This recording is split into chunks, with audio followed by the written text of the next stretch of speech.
There's that. Alright. There we go. Okay. Somehow my inputs got messed up and no one could hear anything. So hello, welcome.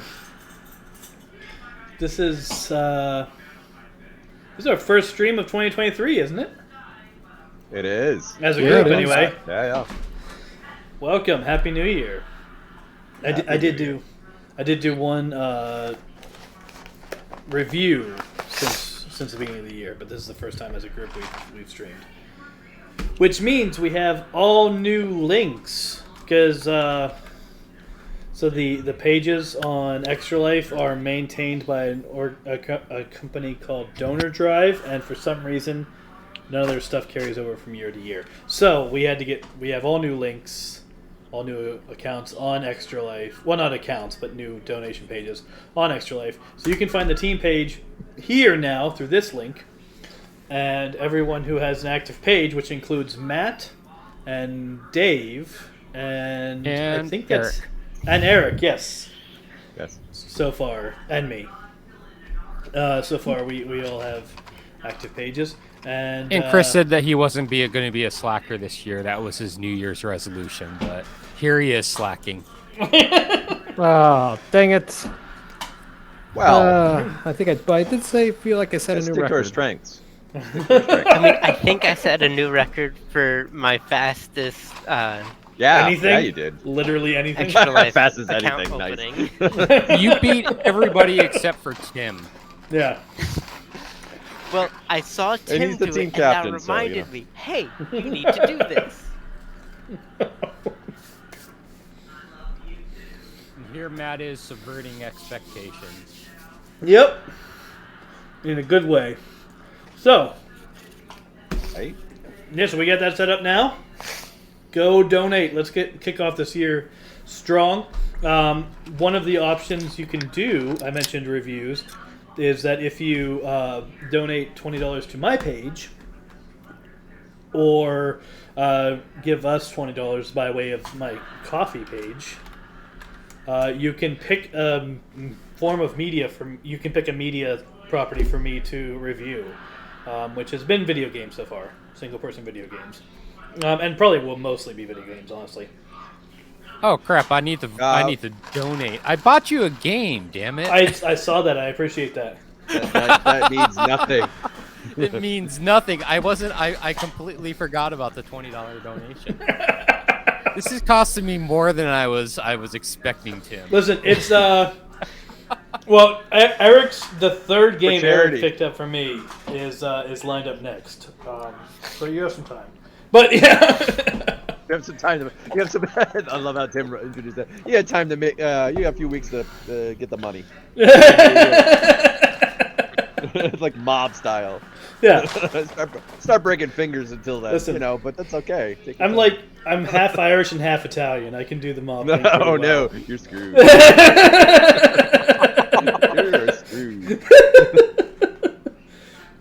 But does this mean that you make some really good, like, potato-themed pasta? Listen, I make really good everything, Matt. I don't know how you haven't picked up on that. Actually, I don't think it's that I didn't pick up on it. I think it's that I've forgotten because I haven't had your food in so long. Yeah, see that? Oh, good play. Whose fault is that? You should come out for Extra Life this year. It is in person. Whose fault? The fault is in capitalism. That is whose fault it is. Listen, I feel like capitalism is blamed and praised already. I feel like there are systemic that, issues, but we can't life to everything on it. I think we gave you at least a month's It was a month! It was at least a month's notice! To fly you up.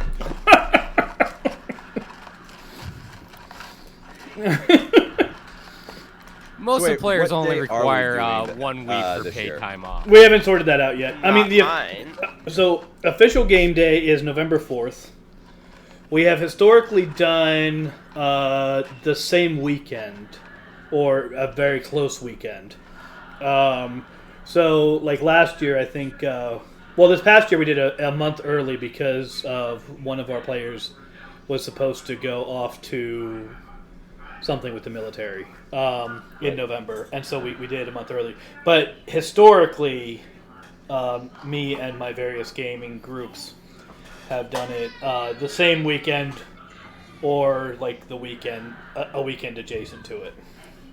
So it'd be somewhere around November 4th. Okay.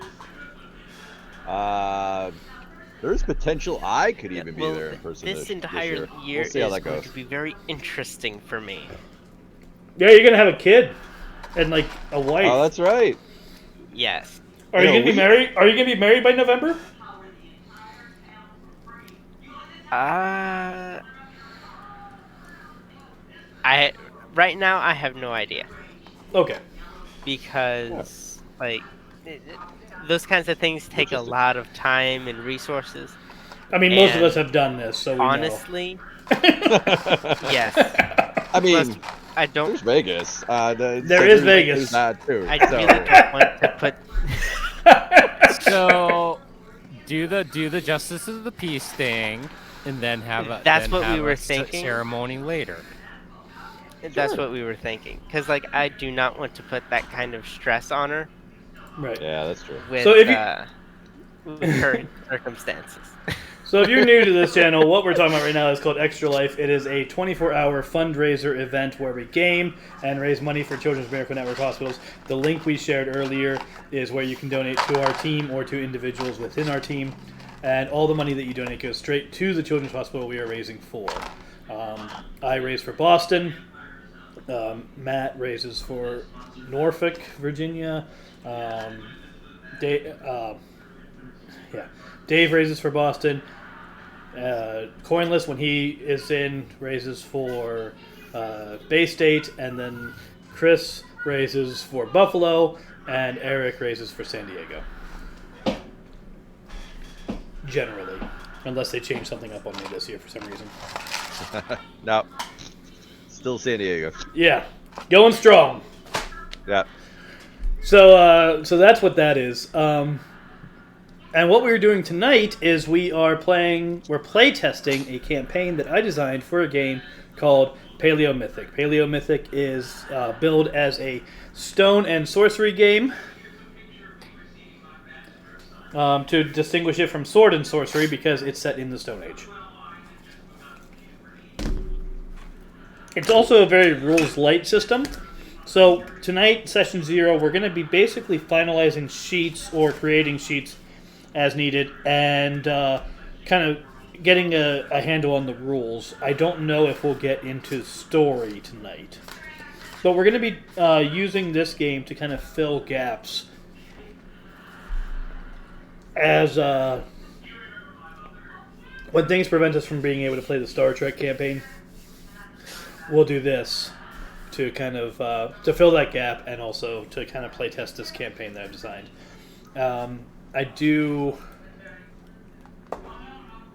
know if I have a link for that, but if you go to startplaying.com or start.playing, I have to remember how to find it. You can actually hire me as a DM to run this campaign module. So that's what we're testing out before people pay me to do it. So Coinless did in fact make 4 character sheets already. I'm not showing the map tonight because there's no map to show really. So on what's actually going to be on stream is just us, so you guys know. So yeah, Coinless has made characters. How's everybody else coming with characters? Did we ever decide on which tribe we are going to start with? Right, that was an issue. No, So it looks we did like not there decide on that. is 1, 2, 3, 4, 5, 6, 7. Since 7 tribes in the moon. So there are 7 tribes of the moon. Bat isn't available. Okay, And it's unlikely that you guys will want to play Moon Tribe because those are the sedentary people. I can see us now, and we're just sitting there playing cards And the entire time. we look like Step potatoes. 1. Everyone picked crafter, and now we're just building a modern city. Do we want to just do a Basket weaving. Do we want to do a random roll? I mean, For that? if you... Well, I'll tell you, If I- Coinless is 4. The 4 characters that Coinless made are in Cat, Spider, Raven, and what's the other one? Fox. Fox. He can always change have one of his characters. I told him that he should just Wow. Yeah. do Wow. roll 1d4 to choose I feel which like- character. I feel like we shouldn't punish Coinless for being actually prepared. There's no punishment. I think that's I agree There's with no that. punishment. Good counter. Touche. I was just thinking, like, if you picked one of those 4, I wouldn't, like, have to readjust, and you would just get that character. So it's kind Yeah. of like playing lottery. Fine. You Yeah. can either, like, go full gamble or guess at which alright. one would be So the that would be- winning character. Coinless the- narrowed it so- down, right? Yeah, so the 4. treat it So like like I said, Bat isn't an option. Moon probably isn't an option. And if we're sticking to Coinless's, Wolf isn't an option. So if Aw, I the roll wolf is kinda like cool. coinless, let's have you assign dice a decide. random number for each of your 4 characters. We will roll a 1d4, and then you will review which tribe we're going to be. How about that? Okay, that totally works. What? All right, we'll What do are it. we doing? We'll do it here. I'm gonna do this. Boom. Top All right, we're gonna up. do it alphabetical order by character name. Coinless and I Okay. can see that, but you guys can't. So Yep. Okay. So who wants to roll the 1d4? 1d4. This is gonna really all of it- determine what type of character I no. play. So it's... No, this is going to This is- determine our starting tribe based Oh, okay. on what Coinless has already yeah, rolled basically for his it's characters. what tribe we're using for the tutorial section of the game. Okay. And these are, like, for the most part, the most generalized tribes. I think. 2, 1, All right. 2. All right, we're going to be 2. What was number 2? Shadow Cat. Yep, Shadowed Cat. All right. So Ooh, that under was my background, choice. we put Shadow Cat. Under tribe. So I there's- didn't put a tribe option on the sheet. I forgot to, because it doesn't exist in the. I just made the sheet that exists in the book. Okay. Um, Oh, the there's tribe stuff for function. Tribe. You mean like a What? tribe entry? Yeah, there's no tribe entry on the character. At the top, unless it was, unless you added it, because I mentioned this last week that Oh, we would maybe need to that's add why. tribe. So you might have done it already. Oh, okay. But the tribe function is part of this campaign. It's not part of the actual book, so it wasn't on the sheet originally. So, All right. just So for reference, we are shadowed cats. I spent probably a good like hour, 2 hours building these characters. Oh my And, god. Yeah, the one you picked was the one I made it like in a 7-minute rush with like last session. So, Yeah, this is the one he I, had like, done by the you time picked I Eric. signed off last week. yeah, so yeah, this is the one I fully intended on just like killing as quickly as possible. Well, that's good for session 0, right? Yeah, no. So basically, what my plan is just so you're aware is to like see how the system functions and what's kind of the upper limit of death with this Listen, guy. I had a character. My first Vampire the Masquerade. Well, World of Darkness camp because it was a mixed World of Darkness campaign. My first World of Darkness character was a throwaway. I made this guy and I was like, he's gonna die.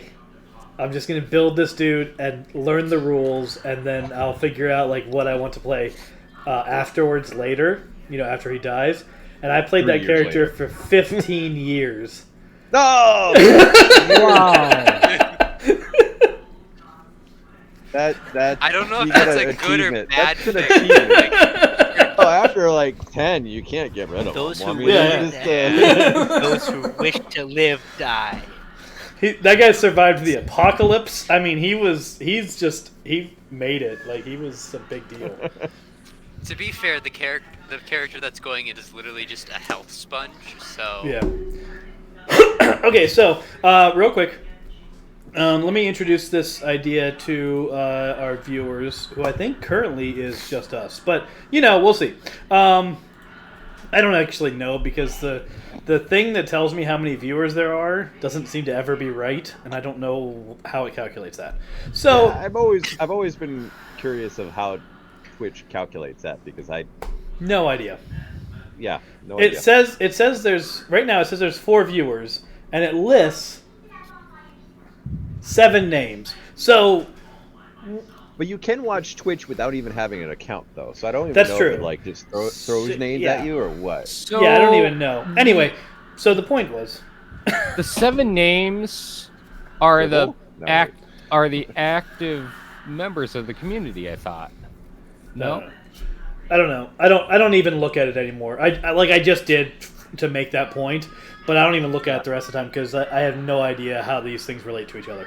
So anyway, so for anyone who wasn't anyone else, let me introduce kind of what's going on here. So in the Paleomythic in this campaign, The Lost Tribe, what I've done is I've established a culture called the Salaya.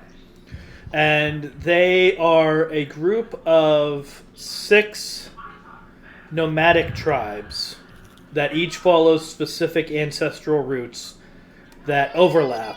And so the place where they all meet is these ruins of an ancient civilization called Rigvar. And so they have kind of this shared culture, shared language, shared things, but then each tribe kind of functions in its own way within that broader concept.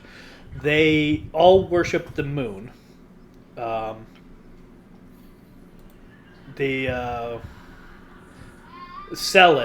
Selen is the name of their moon goddess. So they're named for her, the Salaya. And but then each one of them has like, there's the tribe of the cat, the tribe of the raven, the tribe of the wolf, and each one kind of has this totem animal that they serve alongside Selen. And they view these totem animals as serving under the authority of Selen. So that's what we're talking about right now, is those tribes. And the group has chosen the cat tribe the tribe of the Shadowed Cat, and which is basically just like a nocturnal cat.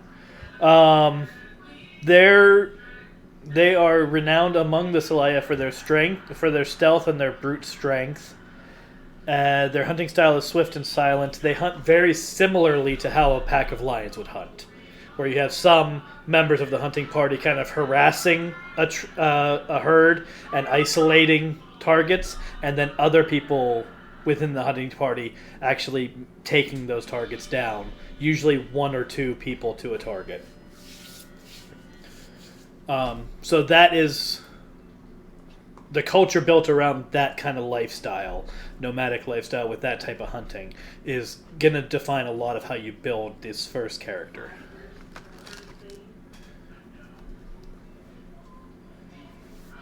So, for instance, I would suggest not making your character have the, what's it call it?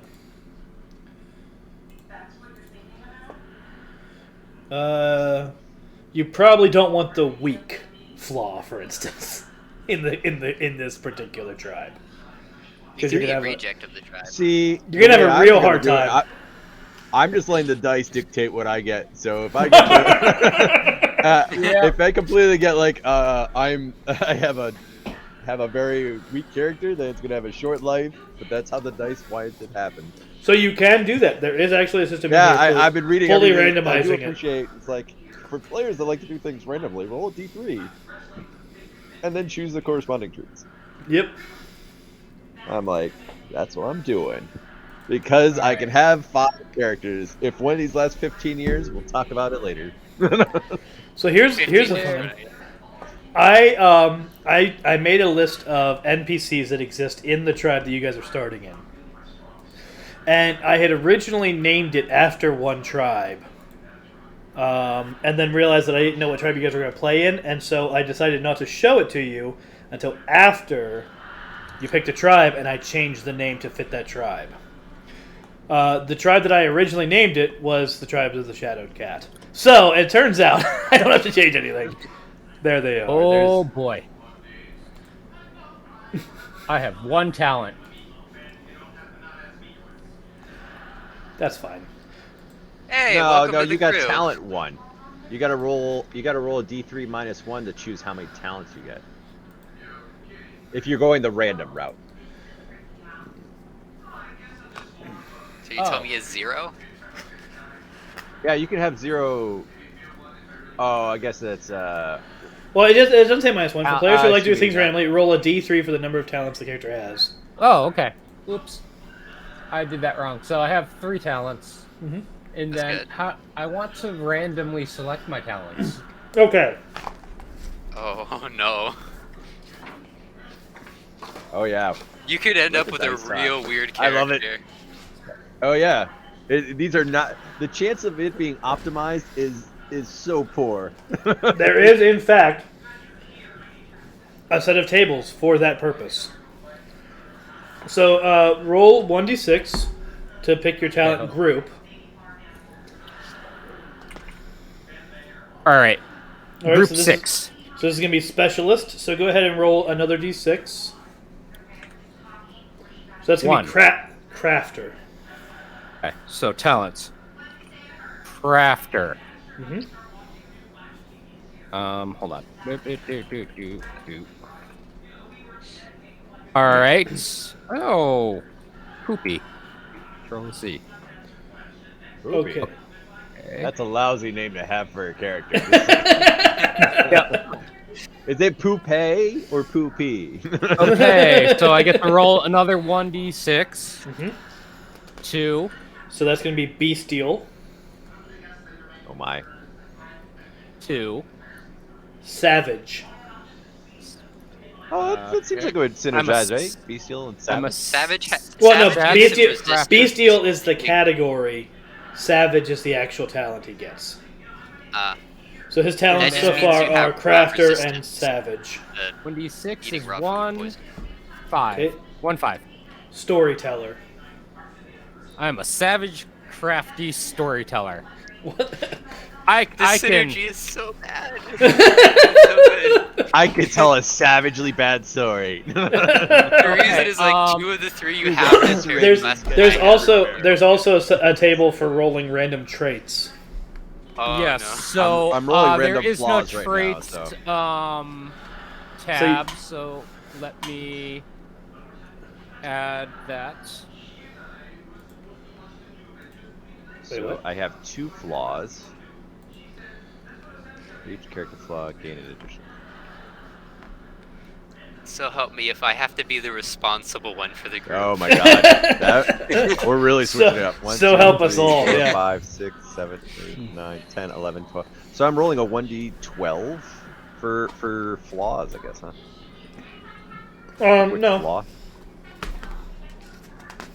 So give me 1 second. You roll. Okay, No? so to do talents and flaws, you roll a 1d2. On flaws. For talents said- or flaws, you roll 1d2 Okay. and then 1d6.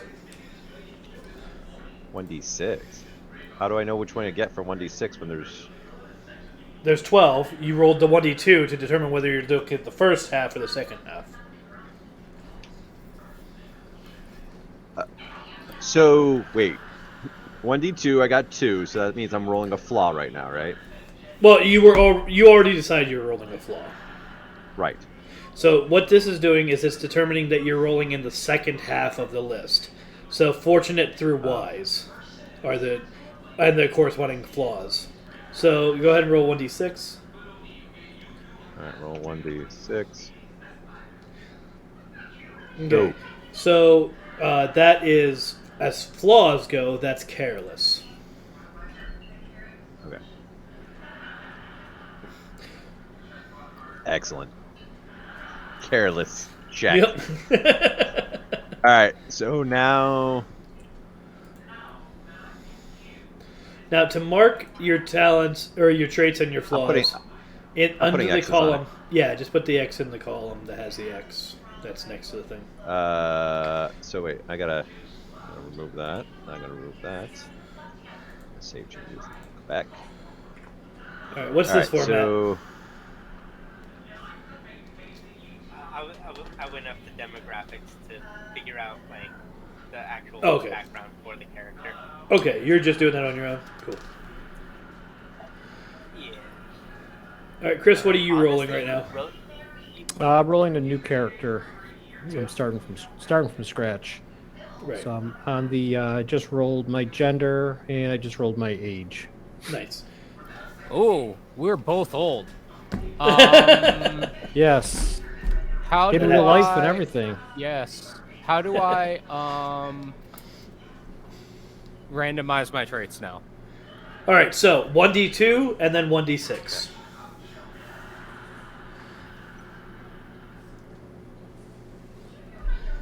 So you got a Okay, 2. That means you're on the Yeah. second half of the list. 1d6. 2-2. That's guileful. Guile full. Heh. I'm good at Okay. lying. All right. Alright, now to do traits. We get 2 and 2, right? Traits and flaws, or that's the max, right? Or no? You can take a maximum of 2 flaws. You get a free trait for every flaw. Oh. Isn't the base Okay. set you say you get like So I- 6 to customize and then? So you have a total of 6 at the beginning, traits and talents. You have to have at Okay. least one of each. Okay. So if I have 2 flaws, do I get 2... I get... Additional traits, yes. but not talents. Okay, so I can have up to 4 traits at this point. But I have to have a minimum of 1. Yeah. If you have 2 talents, yeah. Or 2. All right. My Yeah, but I don't- second trait is 1-2. Agile. I'm agile and savage and agile of the tongue, apparently. Storytelling I and really can't guileful, believe yeah, these that's are going to these be nice. Yeah. Yeah. Oh yeah, that worked. Well, actually, I think it scales off of charisma. I think it might too. Yeah, because I one of my characters was also a storyteller, and like it was everything but guileful. Oh yeah, everything but guileful. Oh crap! I did that wrong. Oh, Sorry, Tim. My second one was I'm not agile. Hold on. Because I rolled 2 1d2s, so let me give you. It was 1-3 was my second trait. All right, so that's actually aware then. Okay. And then my next one is going to be 1-5.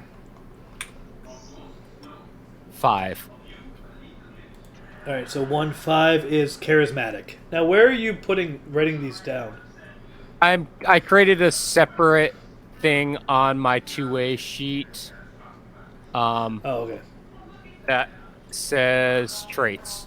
But you already have traits on your sheet. Do I? Yeah, that's the first table. You mean talent, I think. Well, Talents or talents. traits? Talents is That's like listed above. Oh, I didn't see the table. I'm sorry. Hold on. Yeah. All right, so when I'm picking talents, I want to roll the talents. So how do I do that? D6 and then D6 again. All right, so 2 d6s and then all right, 4 and then 5. What do I get? All right, so that is going to be under the category of Oracle. 5 is Seer. Okay, seer. Now I got 2 more talents coming from me. Okay. Seer. So you only picked 3 traits, and then whatever extras you got for flaws. Yes, Okay. I have 2 flaws. I have 1 trait. All right, so if you have And then 2 and 3 flaws, talents. so if you're getting 3 talents and 2 flaws, then you have a total of 5 traits to pick. If I have 3 talents and Yes. 2 flaws, Yes. I picked 5 traits. Yes. Because Oh. you started with 6 to split between talents and traits. So by getting 3 talents, that leaves 3 traits. And Oh, then I thought it was between talents, traits, and flaws. no, flaws just buy Ah. you So okay. extra talents. So all right. Traits, I So let me pie. So I'm gonna roll for more talents just to get the talents out of the way. Then. Okay. 5 and 2. What does that get me? 5 and 2 is Cave Painter.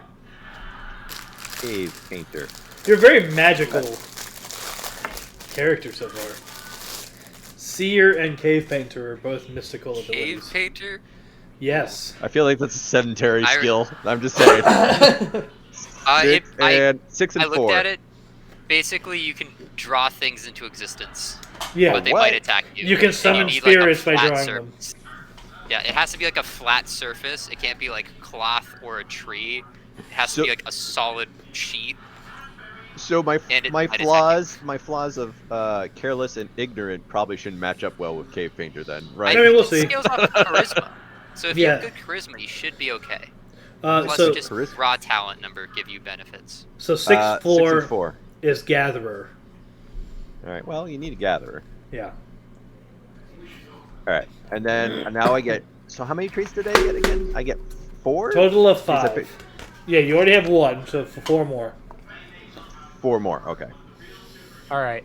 2-5. Did I do For 5 traits, already? Yeah.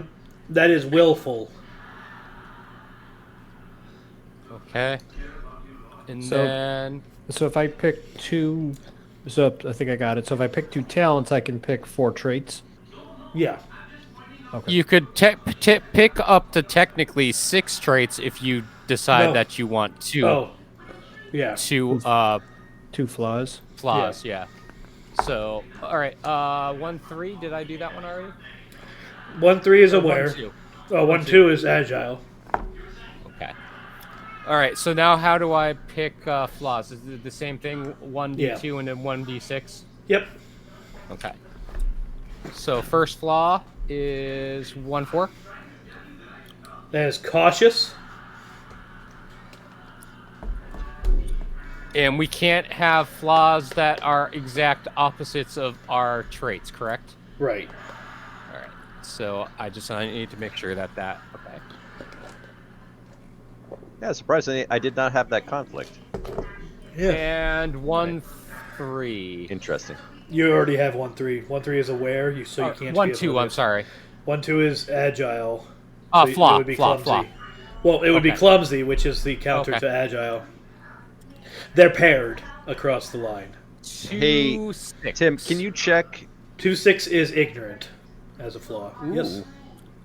Tim, can you check my first character sheet and see if I'm within bounds of what I've rolled here? Okay.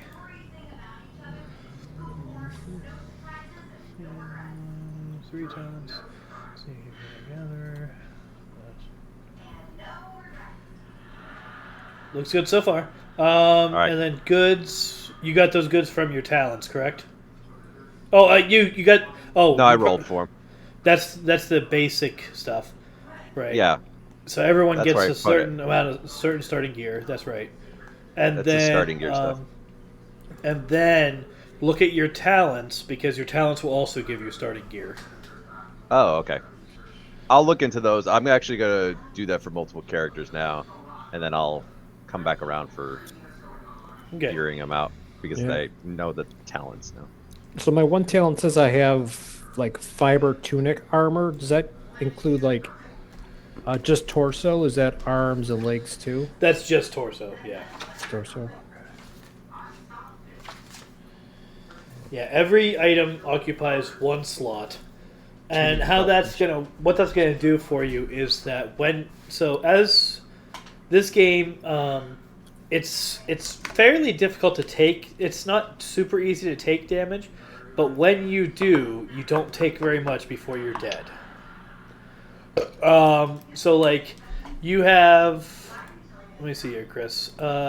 Your first character has 1, 2, 3, 4, 5 traits. Every time you take a wound, you lose access to a trait until you heal. Once you lose access to all of your traits, you die, basically. Oh. What determines which trait we lose? I think you can actually kind of choose. So you have a little bit of freedom, if I remember correctly. You have a little bit of freedom to choose. I'll have to check the combat. But then but how you avoid dealing with it is your armor. Every time that your armor absorbs a wound, one piece of your armor is broken, and you lose the benefit of it. You don't start taking wounds until you run out of armor, or if they have a special ability that makes it bypass armor.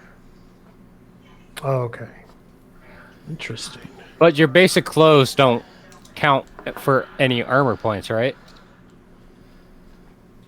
No, yeah, your basic. Yeah, I okay. mean, well, because like some of the armor is like hide wraps and stuff, so it a lot of it does kind of look like basic clothes. But no, if you're just wearing like a silk shirt or something, no, it's Yeah, I'm Tim, just talking I about got the talent stuff questions that for we you. start with. yeah. I'm sorry, I was wrong. So if you get to 0 functional traits, you fall unconscious. If you get to negative traits, you die. So, like I said, you had 5 traits, I think I said? Yeah, you had 5 traits. So, you die at 6 wounds. Dead. Done.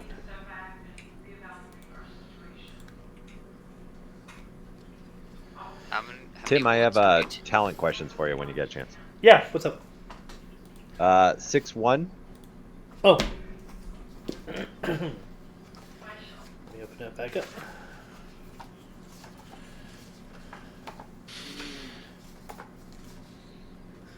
Six one is crafter.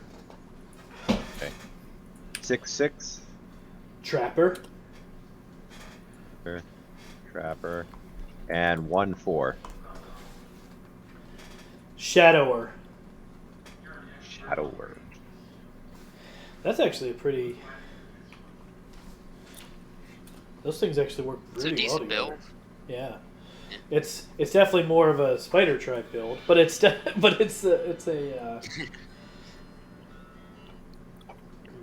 It's like stealth. I didn't read the trap one, but well, trapper trap is that traps. that You work make together. traps. And if Yeah. I have one flaw, I have how many traits then? 4? So you 5? picked up 2 or 3 talents, 3 talents, 1 flaw. then you have 4 traits. 4 traits. Got it. All right. Sounds good.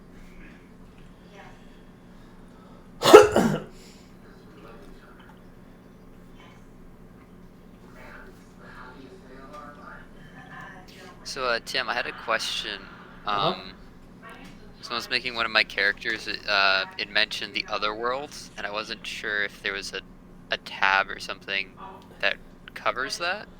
Not really. There's a section of the book that does, but it's in the GM section of the book. But basically, it's what it actually is just the spirit world, and so for the most part, it's just a mirror of the physical world filled with spirits. But there are some dangers inherent to it, like you can get lost in the spirit world and never return. Oh, that sucks. Yep. Would people's souls be represented in that realm too, or would it just be spirits exclusively? It's spirits, or it's spirits and anyone that that is in the other world at the time. Okay. So, like, if you have a character who can go to the other world, they also have the ability to bring people with them. But you also, so the other problem that you run into in the other world, and I think it's described in that talent, is that you start to draw the attention of spirits. And so the longer you stick around, the more obvious it is that you don't belong there, and the more spirits are going to come after you. Okay. And if and when you combine that with the possibility of getting lost and stuck in the other world, it's a pretty risky venture. Like, you have to really want to go there to do that. But there are benefits, because there are, like, some of the spirits are, like, ancestors and things that have answers to questions or whatever. And so there are benefits to doing it. There are good reasons that people do it. But it is always a risk. Eric, what's the 1d12 that you were doing? I use it to go down the traits. I know we've been doing because I count all the traits. Yeah. There's 12 traits and 12 flaws, so I'm just doing 1d12. If I hit the same number, I reroll. So it's okay. I'm just trying to be quicker. Yeah. So the book only uses d6s. The system itself only uses d6s. So the tables in the book are set up on the assumption that you're using d6s. But we do have d12s available to us. So if you prefer to do it that way, you can. It just saves me a roll. Yeah. Kind of. Yeah. I don't know. Is there a way that we can randomize our appearance and background? Are there tables? I thought that was just narrative, no? Or no? That's basically. Oh, you want to randomize? I want it randomized. I want a full You- random experience. Full So, random. So age. No one goes full random. So ages. It's worth noting Those ages are who by do never return the same. ages are by category, not by year. So it assumes that people aren't keeping that accurate account of years in this setting. Yep. So they're by category: adolescent, young, adult, mature, seasoned, and old. So if you roll a d6, you can get a category. Yeah, I got the category for my age. That was the first. That was like the second thing that I rolled, or third thing. Background, and what was the other one then? Your appearance and background. Yeah. So basically, it's just say something that makes sense with your. Now there is some suggested ones based on your traits, your initial traits. So what are your traits? Agile, aware, charismatic, guileful, willful, cautious, and ignorant. I don't need the flaws. Yeah. All right. So agile has, for example, the character escaped capture and was forced to flee, remaining on the run for many weeks. Or the character competed in tribal contests of speed and agility and won. Or the character became a messenger for the tribe, quickly delivering important information. Are like 3 sample backgrounds for that trait. And there are 3 sample backgrounds for every trait. So what you could do if you want to is you have 5. It sounds like you have 5 traits. Yeah. So if you want to, you could do a 1d5 and then a 1d3, and I can just tell you what that sample background is. We don't have a table for it, but that is a way I can do it. All right.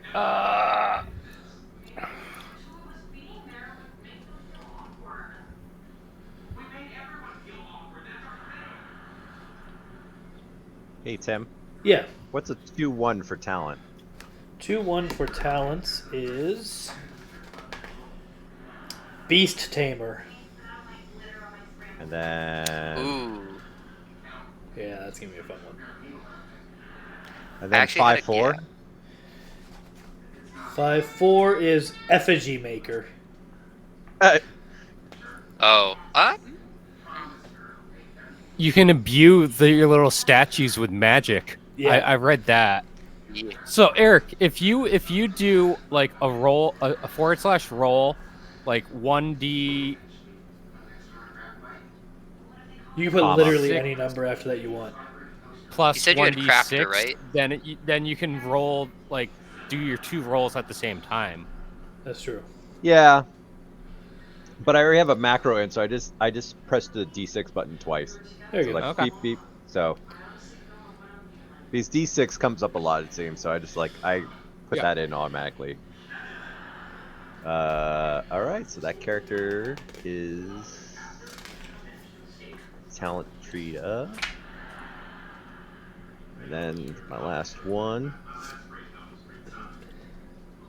So yeah. So Eric, what were your talents again? I just want to.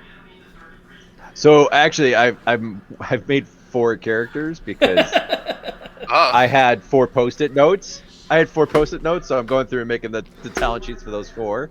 Very nice. And I wrote down the talents for each one of them, and I haven't even looked at the talents yet. But they're full. It's full random. Nice.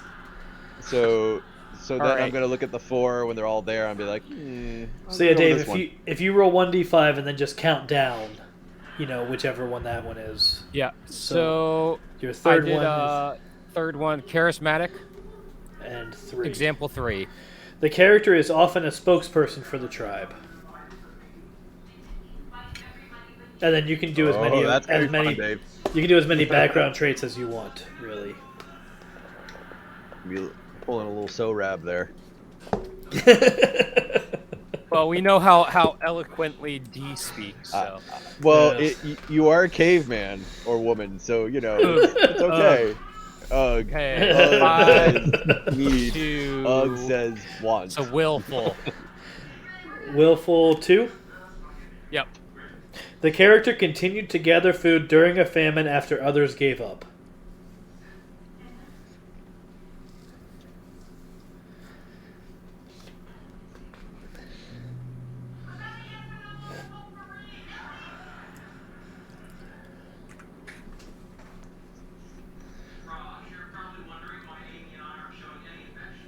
That's not a good trait. I'm gonna do one Sickly. last. Sickly one is last not a good trait. background. I don't know what does. That's definitely a flaw, yeah. Yeah, Well, that's like excuse me, a a flaw, you're right. constitution. I'm weak So don't and eat sickly. raw fruit. This character is weak and sickly. It's not looking good. Not looking good for this person at all. All right, You guileful just don't have 2. to fight. There you go.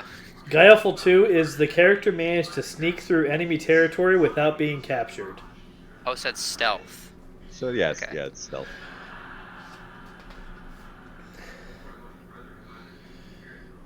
That makes sense why it's not used for the charisma stuff. All right, so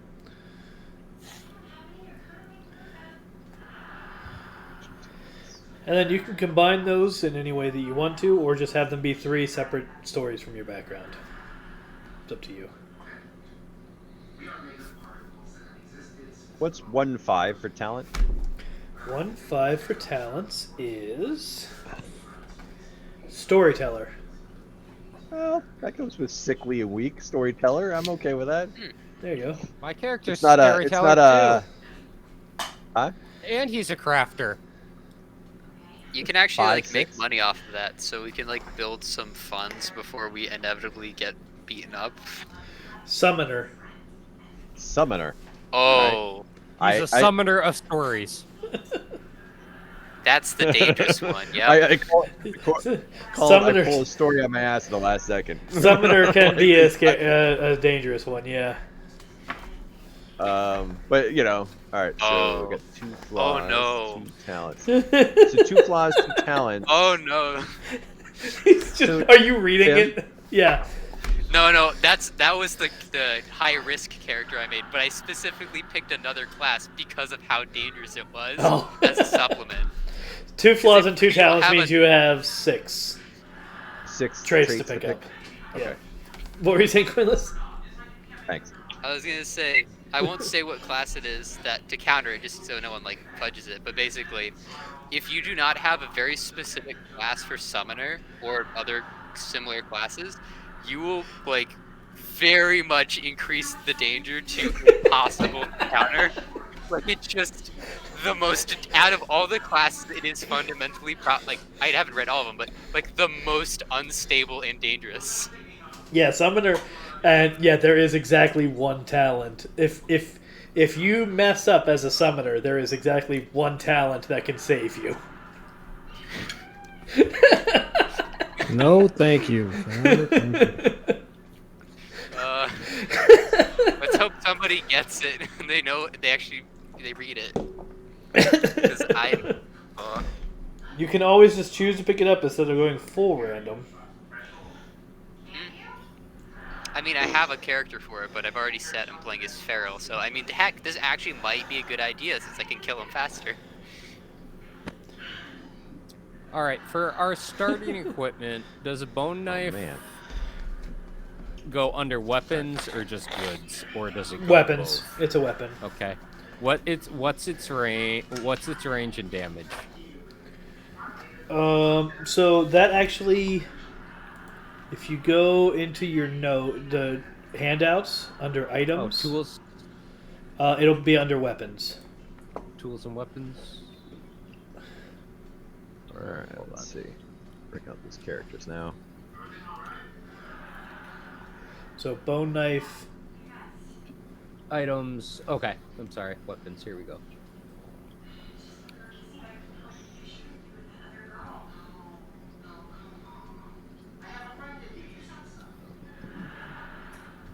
So in this game, ranges are done also by category rather than by actual distance.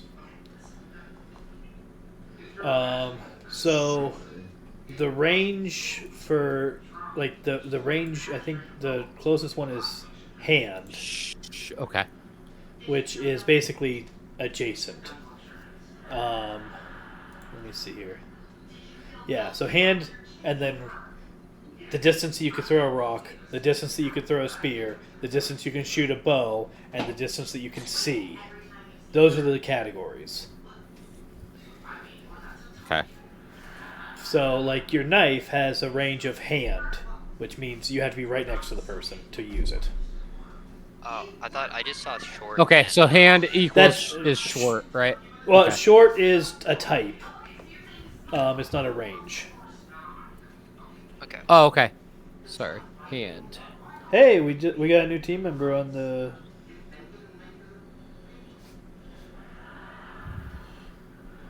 On the what? On the team, on the Extra Life team. Nice. Oh, that might be me. Well, if you joined, then it is you, yeah. I went to the tab and it signed in. I thought I had to like do something else to. So yeah, you sign in and then you join the 2023 event. So you go through the join Extra Life thing, but it'll transfer all your information from last year. So you probably don't have to fill much in. You just kind of click through and you're fine. Might be on the wrong page then. 'Cause If you go to Where's- the front page and click join, It'll handle that. If you're signed in, it'll handle it from there. Where's the And if you are watching at home and you want to join our team, you can. It's the same link as if you wanted to donate. What says Team Rabid Haberdashery? I Yep. don't know if it's... You can might join already Team be. Rabid Haberdashery. Well, because you were on the same team last year, and that team now exists because I already built it. It'll auto, like I said, it autofills as much information from last year as it can.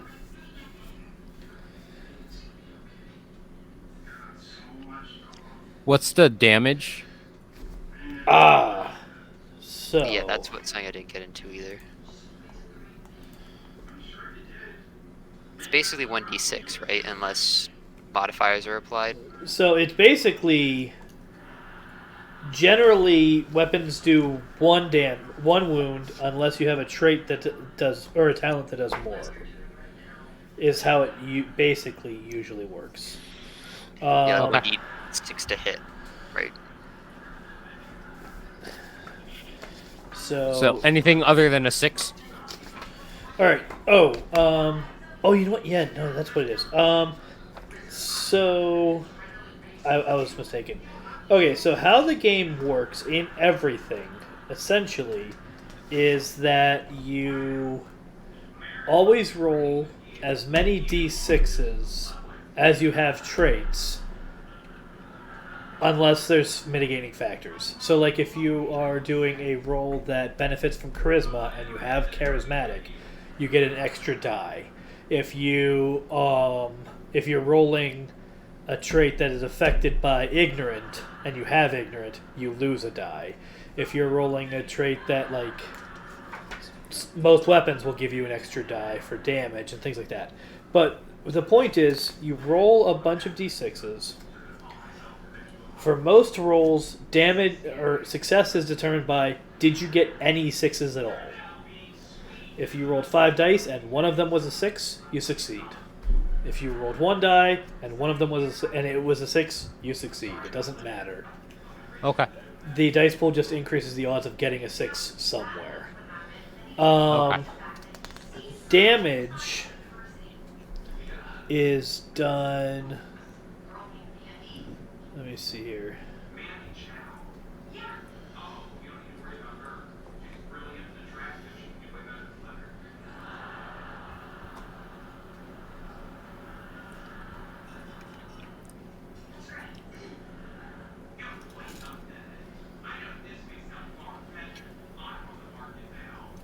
Yeah, okay. So basically if you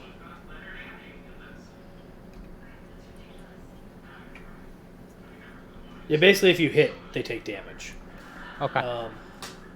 And it's How much? I think it's just 1 unless you have, because there are things like some weapons will give you more an extra die to roll. Some traits will cause you to do or some talents will give you an additional wound that you deal out.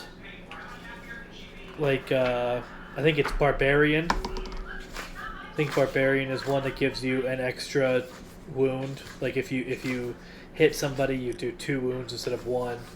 If you hit them with a certain weapon, you actually do 3 wounds instead of 1. You know, and stuff like that. So it's all going to be about just applying the information. Okay. So for armor, how much does that absorb? Do you have like a table or something that tells you like It's what type of armor? Every piece takes 1 wound, and then is broken. Okay. Yeah, every piece of armor absorbs 1 wound, but in the process it gets broken, and you lose it. Can you repair it if you have? You can skill repair or it, not? yeah, if you have the opportunity. Okay. Okay, I think I'm all set there.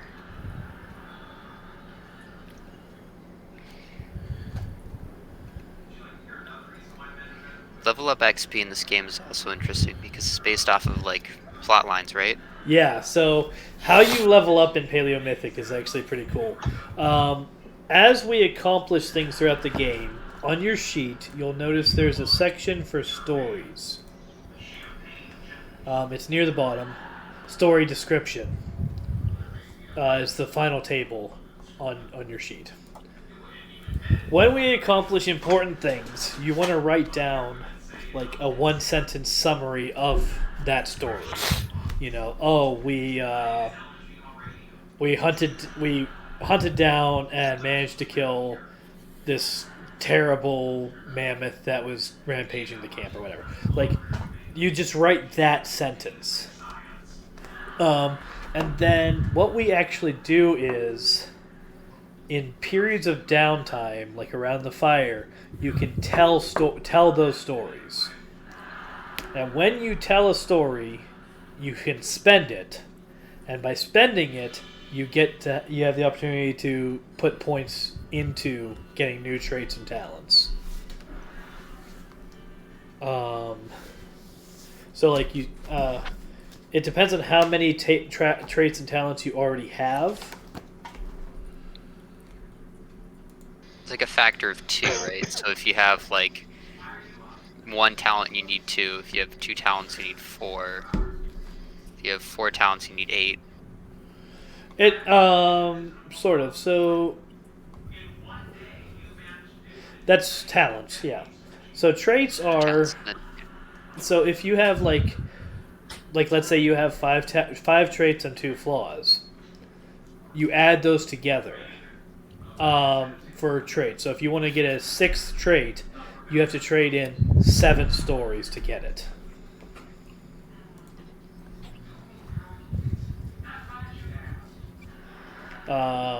Whereas talents are doubled, yeah. So you look at how many talents you have. If you have 3 talents and you want to get a 4th one, you're going to have to spend 6 stories.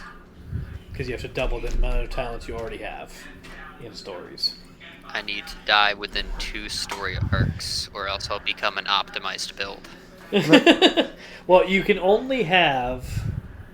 There is a max to these things. No, I meant for talent, because I actually have a weirdly good... Because if I get 1 more talent, I'm basically just going to be like doing too much damage to be inefficient. So, question. Yeah. If I have arm wraps as armor, Uh-huh. is that... I put it under 1 under left arm and 1 under right arm because it says wraps. But Yeah. does that mean I take 2 wounds, like 1 for each arm, or is Yeah. it 1 wound total? It's 1 wound per arm. So it's 1 wound per slot. Yeah. Okay, got it. That's always how it works. Where do you get armor? From your class. From from my talent. Your talents. That's really like the starting armor. I don't think there's a starting armor. It's really from your talent. Basically, yeah. It's Oh. all your talents. I didn't read my stuff, so maybe I should. Yeah. Yeah, I'm on that now. So each. go ahead. Go ahead. I was gonna say each story can only be spent once, so you can tell the same story over and over and over again. That's fine, but you can only get the benefit of leveling up your character from that story once, and that's why there's a column that says spent. It's like reusing jokes. It's only funny the first So time. you get these things cumulatively. What? So if I get like the rolls for being a savage, and I get a roll for being a crafter, and I get a roll for being a storyteller. What do you mean? Is that how? A roll for what? For the starting goods? Oh yes, you get the starting goods listed under every trait. Yes, or every talent that you have. Oh, okay. So you get general gear, and then your talent lets you. Yeah, you actually want to tell go you and look at the which are talent starting gear. description, and you get gear specific to that talent. Okay, so I need to do my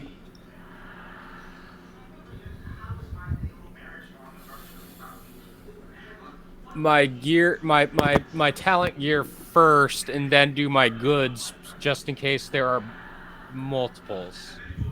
No. no, not well, really. I haven't because you can have 2 fire making kits. Or Yeah, 2 the bone thing knives or is, something a like lot of the that, stuff no. is easily broken, and so you probably want to Yeah. have a second one anyway if it's Well, important. like I rolled my goods first, but Yeah. I didn't know that like I start with a bag, and one of my items that I rolled for my starting goods was a But now bag. you have 2 Well, bags. yeah, you can just have 2 bags, or you can Okay. decide to do something A about bag that of later. holding. You have a bag Well, and a that's what I was bag. thinking. I was thinking that I might want to re-roll the bag for my starting goods because I already have one. Yeah, you can choose to do that if you want. You can. But take a look at the rest of the stuff. You might end up having 2 bags worth of stuff. Oh. Okay. Oh, you Oh, can am only I going to be have a certain overburdened number by of things? accident by all of my talents? So there's really not hard and fast rules about encumbrance. Okay. It really is like, Have a lot of does it bags make and be sense? strong. Okay. It is, like I said, it is a rules-light system. The areas that it gets really very strict about is survival. Like, if your characters go multiple days without you telling me that you ate, you will start to starve. Like, things like that are very important in this game. But like, encumbrance is kind of, does it make sense? Then it's fine. How would you calculate fall damage? Let me Very see if careful. there's. Ideally, you won't. But let me see here. I'm just asking if I wanted to. If you want to pull like a Tarzan where you like jump off of like a tree and you want to like smash down on something, I'm just curious if you have to break. How broken will your ankles be? And will there be a resistance check?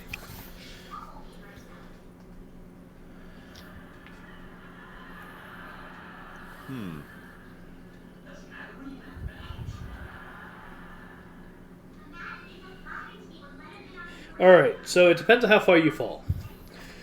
So there are set categories again that are similar to like the movement and the weapon categories. There's hand range, rock range, spear range, bow range, and sight range.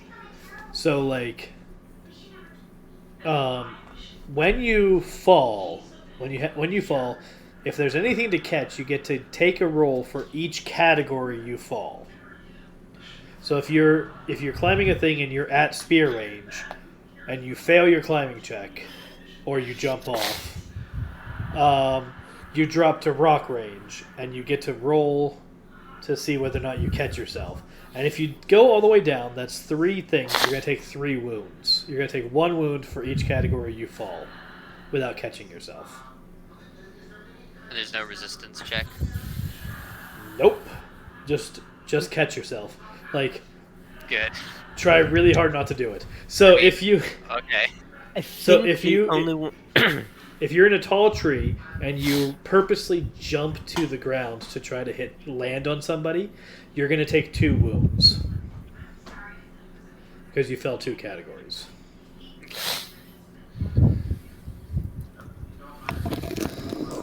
So, how do I know how much damage an axe versus a pick makes? Or is there... It's 1.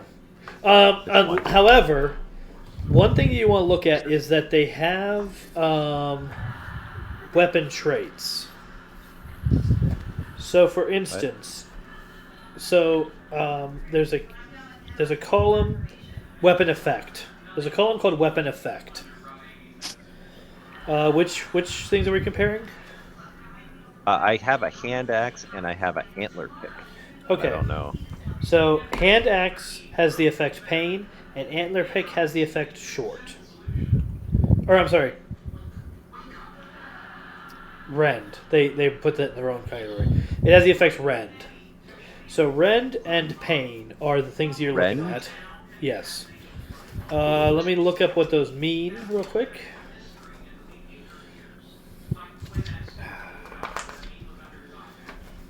Where the heck It was that? splits. It tears. Rending is tearing. Yeah, there's an actual.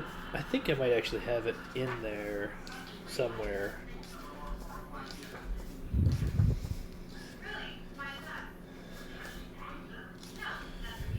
Ah, here we go. Weapon effects. Okay, rend and pain. All right, so I mean, pain I get. Pain. The attack causes a sharp pain, momentarily distracting a foe. For their next action, the opponent cannot benefit from any traits normally applicable to an attack, such as brave or strong. So if they have strong, and they try to punch you, they don't get the benefit of strong on that attack. So it neutralizes traits. Yeah, For it one turn. neutralizes the effect of a trait. Rend. The attack is forceful enough to damage one piece of flexible armor worn by the foe. If the target lacks armor or wears rigid armor, they take an extra wound instead. So Rend is going to do more damage. It's piercing damage, essentially. Something like that, yeah. Piercing damage, +1 if no armor. If they do have armor, it's going to damage a piece of soft armor and do a wound.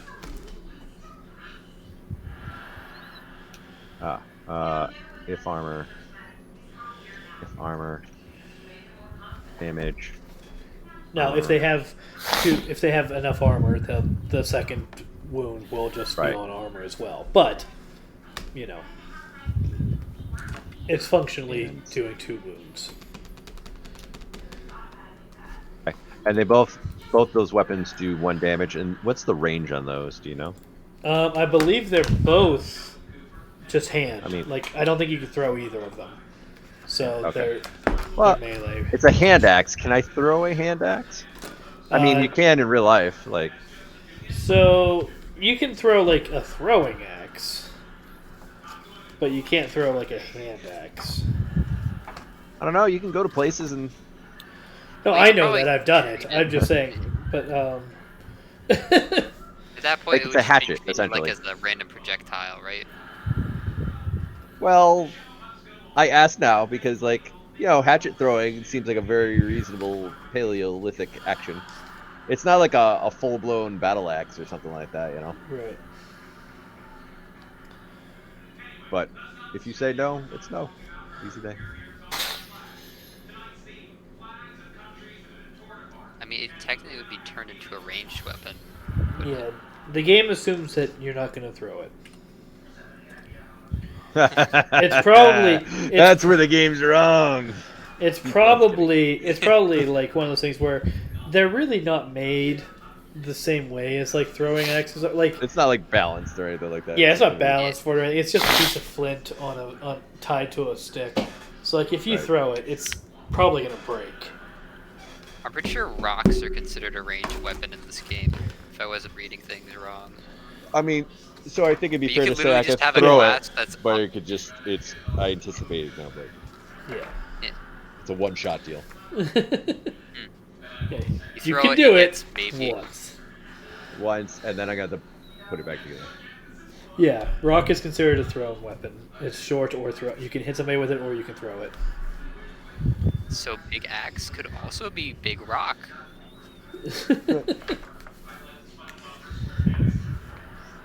Alright, let's see. Big rock do much damage. Good rock.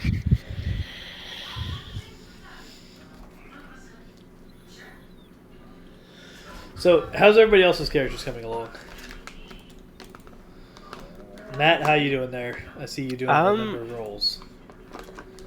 Yes. I think I got it, all except for background and appearance. Okay. I think.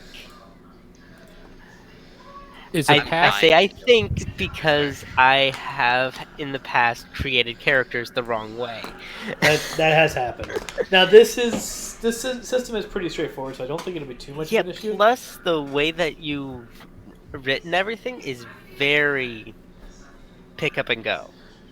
Awesome. So Very layman's terms. So essentially, all I did was copy paste from the book. I have a digital copy of the book, and I basically just copy pasted most of that. What's up?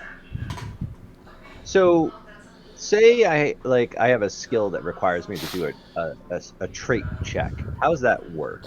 So every time you do any check, you roll as many d6s as you have traits, minus any applicable flaws plus any applicable benefits. So Help. Oof. Okay, so what does that look like? So let me pick a character of yours here. I'm I'll just looking go at with the first one. Which one are you looking at right now? actually the first one I am looking at, so that worked out. Baelu. Okay, Baelu Right. has 1, 2, 3, 4, 5 traits Hmm. and 2 flaws. So 5 traits is our primary function here. So unless you've taken damage that makes one of those traits unavailable to you or something like that, just kind of normal day-to-day rolls. Anything Okay. you do, you're going to roll 5d6s. 5d6s. Okay. Yes. Now, I- Then you. then you Right. start calculating from there. So if you are doing, say, something that benefits from dexterous, and that's something that you can argue for, basically. You can say, hey, I think dexterous applies here, or I can just say, hey, this is a dexterous roll. Then, because you have dexterous, you get another die. So now it's 6 dice. So okay. And if it's also like it's dexterous and you have a tool that's relevant, now it becomes 7 dice. However, But if I had a flaw that worked against me, it would take away 1 dice. Yeah, so if we were looking at like a different thing that was where guileful would be a benefit. Okay, you're doing this thing. Your baseline is 5 dice. Mhm. Guileful would be a benefit to you, but you don't have guileful. You have careless, so that Right. means it's now going to be 4 dice. Okay. So when I do as a seer, I'm supposed to do wisdom checks, which kind of laugh because now I'm an ignorant seer. So Yeah. so I'm gonna get a -1 roll on Every time you I'm do gonna your seer roll one less. ability, yeah. I might try to use my seer thing. Yeah. Perfect. So I had a small question about because Yeah. you mentioned you would have 5 traits, you roll 5 dice. So if Yeah. you had no traits, you'd still roll 1 dice though, No. because it says. Well, I thought it said like you always have to roll at least 1d6 on one of the notes. So because the only way you can get 0 traits is through damage. If you go under combat.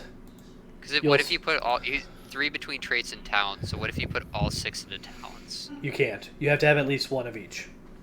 Oh, okay. So the only way to get 0 is to have been injured down to 0. And it says in here, if a character with 0 traits automatically fails tests. You don't get to roll dice. You just automatically fail every check until you recover through healing at least 1 trait back. But if you have like say 1 trait, and it was like say awareness, but you need to make a strength roll, and you have but you're weak, so you'd still roll the 1d6, right? Because you can't have 0. That was a rule I was reading. I just want to make sure I didn't Let misread me it. check. Where do you remember where you saw that? Oh, that I might. think it was combat. It was again like the other day, so. But I just remember something about like, it might have been traits actually, because it was about traits or flaws. Let's see. Player gets to roll a die plus bonus. Flaw cannot reduce a character. Yeah, it's under flaw. Cannot reduce a character trait to 0 dice. If a character is reduced to 1 trait and a flaw applies to a test, the player still gets to roll. But, okay. Yeah. Yeah. So you can't ever be completely handicapped, which is good. Well, you can. Remember, from damage, I assume but you're only not from unconscious. damage.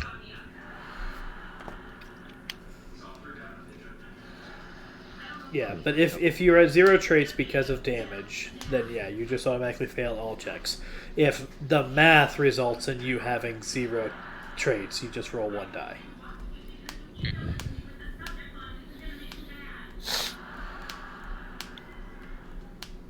I can't wait for us to get like 2 hit by a mammoth. It has it has a trunk and 2 tusks and a trunk, and then it has trample. It's just gonna have like multi-hit, double wound. It's gonna like just curb stop us all. So there are things that happen like that. Like, you have to be very mindful because at some point, so as we play the game, what's going to happen throughout this thing, you're going to have a tribe that you're traveling with in the actual story. The tribe is composed of all of your characters. So each one of you has 4 characters. It has all 20 of those characters, plus some other people. And those other people are like... Because some of them are just going to be people that you can pick up later on. Like I won't have sheets from most of those other people. If one of your characters dies, you can just say, okay, I'm going to play this other person who has been in the tribe this whole time, and build a sheet for them. And so that's one of the things that's going to be happening. But what's also going to be happening is that there's going to be a distribution of labor happening within that tribe. So on a given day, if you say, okay, I'm playing this character today, and our group is going to go investigate this thing. Okay, well, someone else in the tribe is hunting. Someone else in the tribe is gathering. Someone else in the tribe is cooking. And, there's all these things happening. And there are going to be sessions where you guys have to play the people who go hunting. You guys are going to have to play the people who go gathering occasionally. Like, you're going to cycle through. You don't have to do it at a set rate. Like, it's not going to be like, okay, day 1 is you're playing the hunters, day 2 you're playing the gatherers, day 3 you're playing the people investigating. But you are going to want to do different things, because what this story actually is you're solving a mystery. And you're traveling to solve this mystery. And some of the clues, you don't have to get every single clue to solve the mystery. But you want to make sure that you get enough clues that it'll be easier to solve it later.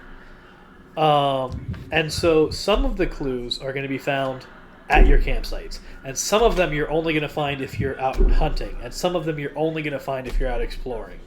And stuff like that. So, like, you're going to want to cycle through and do things. So you will have to think about, like, what are we going to hunt today? And how are we going to do it? Like, that's a thing that you're going to have to do from time to time. All along, the Bat tribe was going to throw a revolt by taking out the Moon tribe, and so that the other secret tribe had to take them out instead. They didn't tell any of the other tribes. There we go. So wait, I'm supposed to be building like extra sheets now? You don't have to right now. Oh, okay. So for the purposes of the tutorial session, which is where we're in the cat tribe. The story hasn't started yet. We're just kind of spending some time learning how the things work. And so what we'll do for that is, like, spend a couple days as the characters, eating and hunting and gathering and figuring stuff out.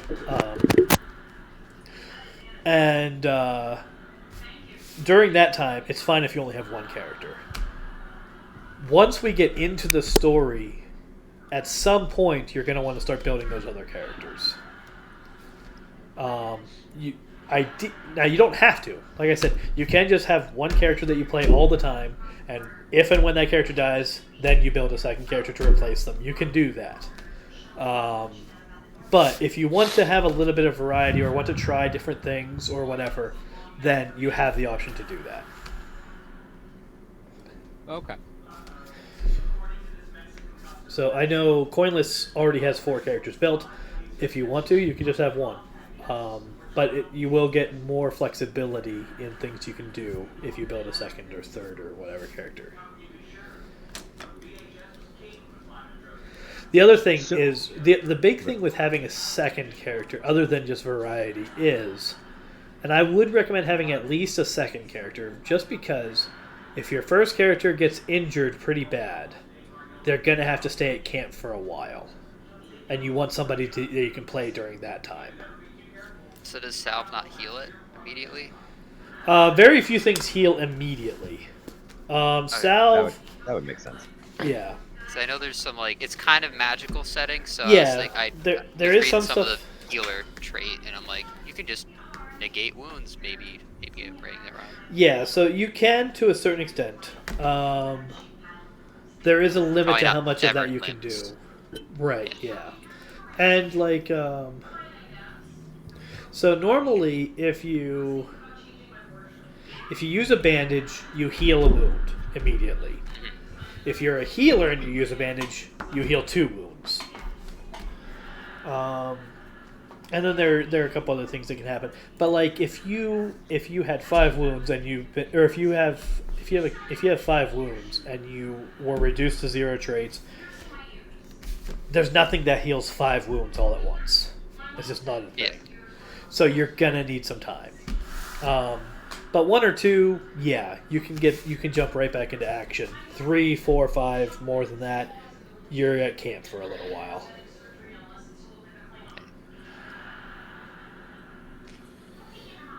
So what if you have 7 traits and you get like you lose 5 of them, you still have 2? So You just tank it. I mean, that's up to you. You are noticeably weakened. You will only have 2 dice to roll for things, and you're not going to get the benefit of 5 of your traits. But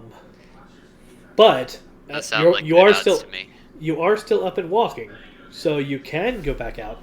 The rest of the tribe might say, "Hey, hold up," but like, there's nothing rules-wise stopping you from continuing to play that character. Eric, were you about to ask something? No. Okay, I thought you were. Huh. Not yet. I was Okay. I was just reading the talent of Cave Painter. Is actually a pretty badass talent. Yeah. I was like, Some of so them are essentially, really cool. Cave Painter is essentially a summoner, but like I don't know what summoner Yeah. actually does. So Oh, it's Cave Cave- Painter's like, it's like a better it's a lower risk summoning, but still risky. no, there's little risk. I mean, outside of like failing a roll, it just doesn't happen. Well, But I thought like, they attack you if you screw up. no. No, you summon No, it. they It don't. does They one just don't- task they- for you, and then it vanishes. Well, it actually says that you have to roll to see if it vanishes. Oh right, yeah. But like you do a charisma roll to see if it vanishes, if it doesn't die in combat. But One of the options to attack you would be the bone. On a result of 1, the spirit will attack the Cave Yes, Painter. So on a bone critical cancer. fail, it does. right, But well, it's a lot less risky than Summoner, which is like Summoner. you need to do 3 things or you just fail, and it has a 1 in 3 chance of attacking you. Not on crit fail, but just on a fail. yeah, I was gonna say Cave Painter. Also, Cave Painter is completely not what I expected when the trait was picked. I was like, I didn't think it'd be. I find like a lot of the names of these talents don't correspond like inherently with what you think they're gonna do. Like, So it's worth Trapper is actually like I work with. I thought it was gonna be like Fur Trapper or something like that. Caveman. I'm thinking like I'm just gonna be like I'm the guy that gets the pelts or whatever. Like nope, he does trap. He's like a rogue. Got it. He's like Fred from the, Well, they Scooby-Doo. construct traps, and they know how to Right. deal with traps, and they know how to disarm traps and stuff like that. Yeah, Some classes they're are broad. Some of them are pretty broad. It may also be worth noting that the person who wrote this book is British. The Osprey Games is in England. Very good. And the person who wrote the book is in England as well, and so, or at least he's somewhere in the UK. I don't actually know where. He might be in Northern Ireland or something. I don't know. I have no idea. But he is a UK person, and so he's using Queen's English for a lot of this. That makes more sense. Yeah. And you may recall I said that I basically just copy-pasted sections of the book for you guys' handouts on how certain rules work. So you'll notice that there are some British spellings because of that. I didn't change the spellings. English to English translation. Yeah. The Armor. blue is the toy. Yeah. It feels like a lot of these classes are like, some of them have like broad effects, and some of them have very niche. And I feel like some of them aren't quite created equal, which is interesting. Yeah. Because like if you look at like Savage and Dancer, like they basically do the same thing, but like Dancer gives you like a good amount of extra. Yeah. Which we would think Savage would do that, not necessarily Dancer, but Yeah, Savage is like you get an illness resistance, which might be insanely good, but we haven't played yet, so it's hard to tell. But then Right. Dancer gives you like a great way of making currency the same effect for like dodging, and like a couple of others like sub bonuses. Yeah. Yeah, and a lot of it, I mean, there's a certain degree to which I think, because you're going to pick things up as you go as well. Like, you're going to, and you're probably not going to randomly choose talents as you're upgrading your character. That's where you're wrong. I was kidding. Yeah, you might. Upgrading. But it's generally assumed that at some point you're going to be making conscious decisions about what you're going to have, and so Let the dice decide. you know, thinking about how You're things just work taunting together. us, aren't you, Tim? You're like, no. At some point, you're gonna like. We're all like, no. I'm saying it's assumed. That's really- assumed. You know I'm what really they say waiting for about us to have to assuming. deal with, like, Yep. Graham wrote this book on the understanding that at some point he would take responsibility for your character, like traits your character has. But obviously he doesn't know us, so who knows? If we encounter a ghost, we have a very low chance of surviving.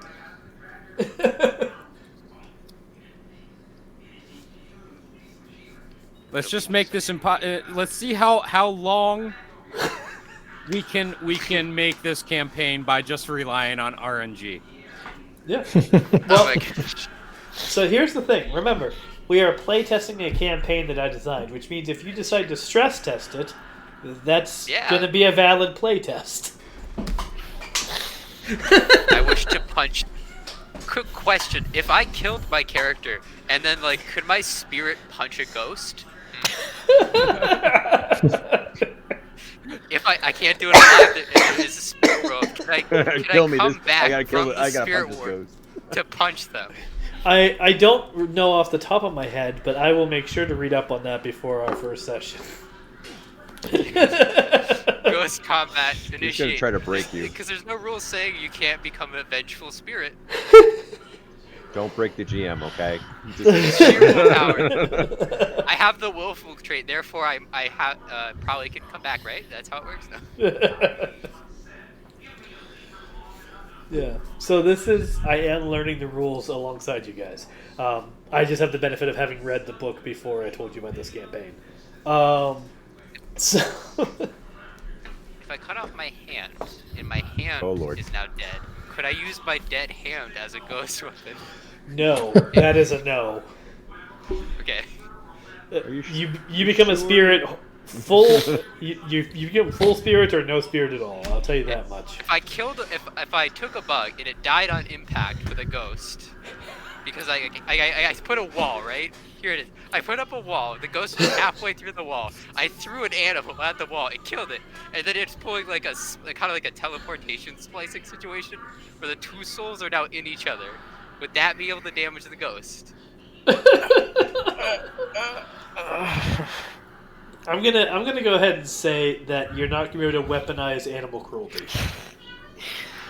That is very Just even idea. as a general, I'm just gonna lay that down as a general rule. We're not What weaponizing if animal cruelty. What if How there's far a, can we what if abuse there's the a live rules? wolf and a ghost wolf? You're technically using the enemy against the enemy. How much can we abuse the game system? It's stress testing. I mean, I was trying to keep a cap on it, but if we're allowed to go wild, I can find some ideas. Yeah, I mean, like I am serious though. Like we're finding out what the system can do. We're finding out how we engage with it. We're figuring out how well this campaign is built for the system. So like, you guys can try anything you want. I'm going to be checking the book and not allowing things that the book doesn't allow. It is a rules light system, but there are rules, and I'm not going to do much house rules. I'm not going to do very many house rules in this, because the point is to learn the system. So, if the book says you can't do it, you're not going to be able to do it. But you are welcome to try whatever you want. So, question. Yeah. Can I use a bone shovel as a weapon? I think so. I mean, it's not advised. If it's not listed, if it's not listed as a weapon, It is not listed directly as a weapon, but I feel like it can make an argument for it's under using it. tools. It is. yeah. So if you use But- something, if you use a tool as a weapon that is not designed to be a weapon, you're gonna take a minus as if it was a flaw, because it's Alright. not designed for that purpose. Got it. I think there's a class. I think it's Soothsayer allows you to actually circumvent that. There Oh, is, is it? yeah. And then obviously it has a high chance of breaking because it's not made to hit a person with it. Not that one. But yeah, but yeah. I mean, you can try it. You can use the shovel as a weapon. You're gonna find it's not as effective as things that are made to be weapons.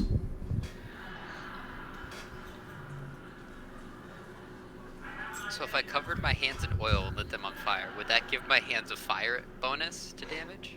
No, it burned your hands. I mean, it might, but you are definitely gonna damage your hands. Yeah. What if I covered them in water? You take first? 6 damage, but no.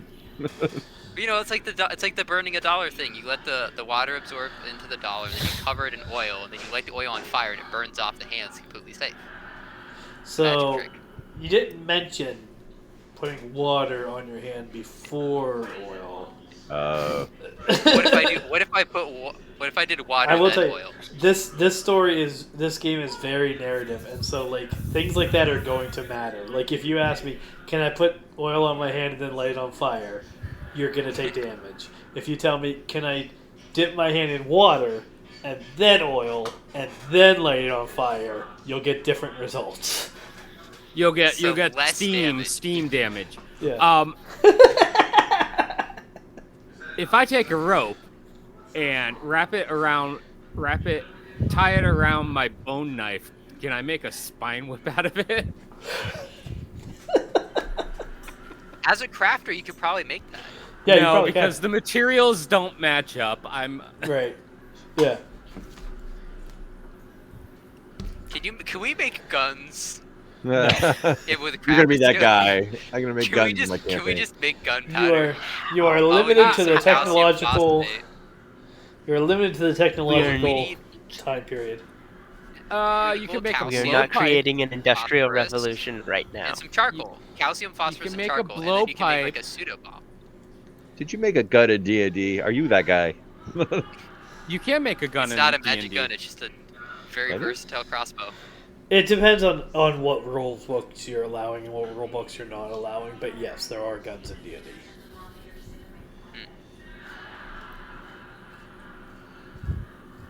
You didn't watch Vox Machina? I watched like the Amazon? first episode. I did not. Gunslinger. It's on very my classic. list. There's a of things gunslinger, to man. watch First when I- episode. Yeah. So gunslinger is an actual class, but again, it depends on which books you allow in your campaign and which ones you don't.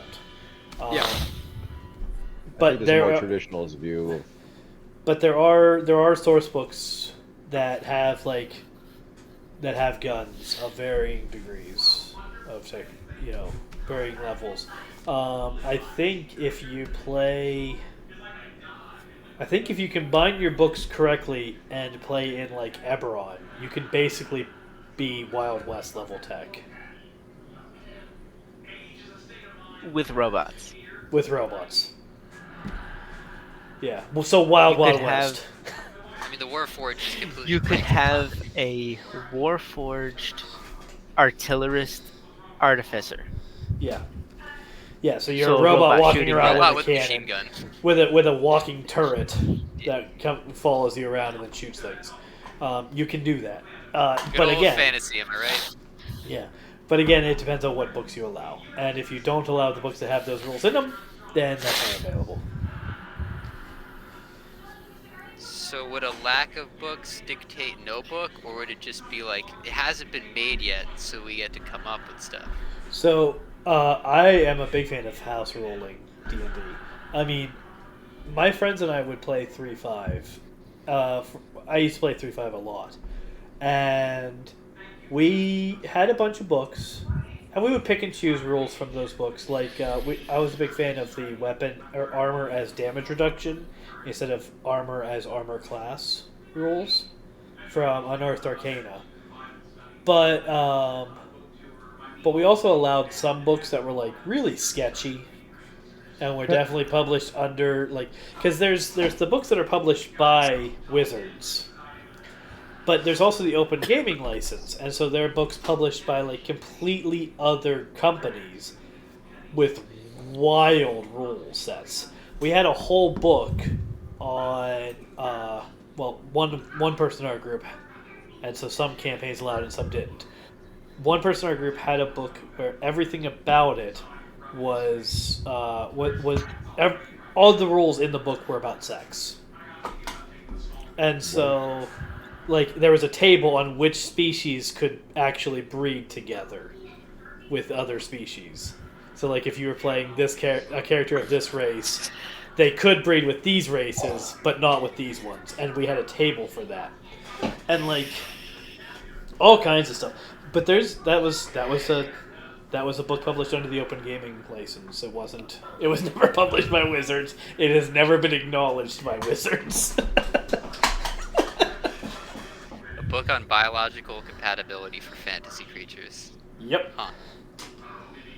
Huh. And so like, but we would also house rule. Like we would have things.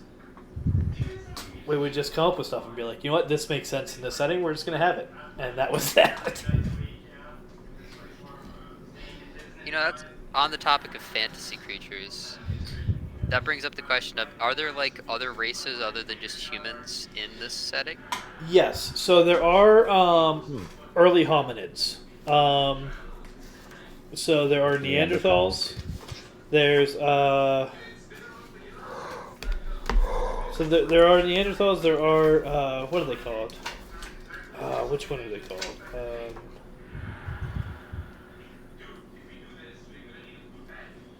I don't remember what the other. There's Homo sapiens. There's Neanderthals. Oh, Floresiensis. Homo floresiensis. These are like these are shorter than humans. They're short hominids who have arms and hands suitable for tree swinging. They're intelligent hominids. There's also no lizard people. There are, in fact.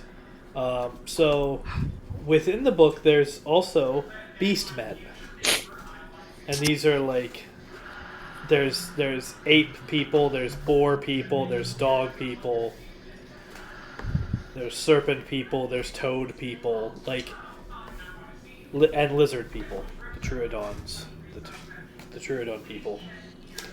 So so within the setting, within the game structure, those options exist. I will say that I didn't write any of those in, I don't think, in Act 1 of this campaign.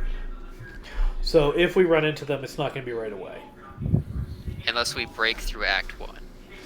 Well, I mean, you can technically leave Act 1 whenever you want to. Like, the edge of Act 1 is actually a geographic barrier. When you cross a specific geographic barrier, you enter Act 2. So if you just run straight for that barrier... Beast Tamer, get us some horses. You get thrown right into Act 2. But obviously, the more information you collect in Act 1, the easier Acts 2 and 3 are going to be. So, it's a balance. So, it's how long do you want to spend doing this versus how much information do you want to gather. And it's going to be up to the party to decide that.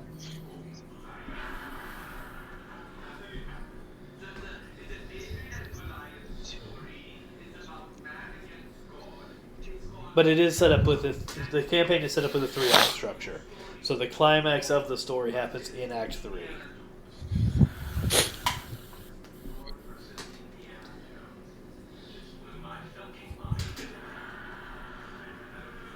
All right, folks. I'm going to. It is quarter after 11, and yeah, I know some people have limits.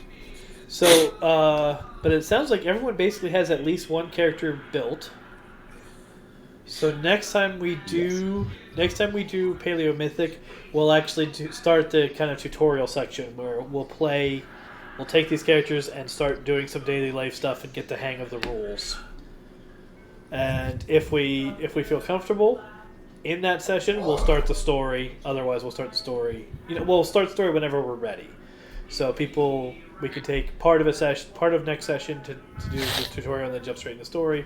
We can spend a couple sessions in tutorial. We'll see. It'll depend on how comfortable you guys feel with the system. But as for everyone else, thank you for joining us. This has been session 0, basically, of Paleomythic: The Lost Tribe. Hope it has helped you kind of get a sense of how this game works and how these characters are going to work and what this story is going to be like for us. And hope you join us as we continue doing that. I believe next week we will be jumping back into Star Trek Lexington, Last of the Line. You can support us and all the stuff we do. We're trying to do a lot of cool stuff around here. You can support us by way of Patreon. So my Patreon page, where you'll get background information and behind the scenes stuff, including on this campaign. You get, if you go in now and pay, sign up, pledge $2 a month, you'll actually get information on the tribes already posted. There's some information on the tribes already posted you'll get access to immediately, and you'll get new information on the back, kind of my notes on this campaign each month. At a higher level, there's also stories and things like that. So you can support this channel by way of Patreon. I mentioned coffee. You can just make a straight donation. You can subscribe to this channel, and you can use your Amazon Prime subscription. If you have Amazon Prime, you get a free subscription every month. You can spend it on this channel, and then it doesn't cost you any money, but it does help us. And as always, we are raising money for Extra Life, so please consider donating to help us help kids. So thank you guys. Thank you all very much. Thank you guys. I hope that this game sounds interesting to you. I hope that this has been helpful and interesting. But I'm going to go ahead and launch the closing credits and head out. Good night, everybody. Thank you. Good night, folks. Right. See ya. Right.